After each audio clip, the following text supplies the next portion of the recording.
Chapter 7. So the king and Haman came to banquet with Esther the queen, and the king said again unto Esther on the second day at the banquet of wine, What is thy petition, Queen Esther? And it shall be granted thee. And what is thy request? And it shall be performed even to the half of the kingdom. Then Esther the queen answered and said, If I have found favor in thy sight, O king, and if it please the king, let my life be given me at my petition, and my people at my request. For we are sold, I and my people, to be destroyed, to be slain, and to perish.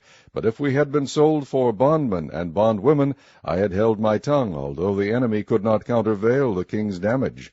Then the king Ahasuerus answered and said unto Esther the queen, Who is he, and where is he, that durst presume in his heart to do so? And Esther said, The adversary and enemy is this wicked Haman. Then Haman was afraid before the king and the queen. And the king, arising from the banquet of wine in his wrath, went into the palace garden. And Haman stood up to make request for his life to Esther the queen, for he saw that there was evil determined against him by the king.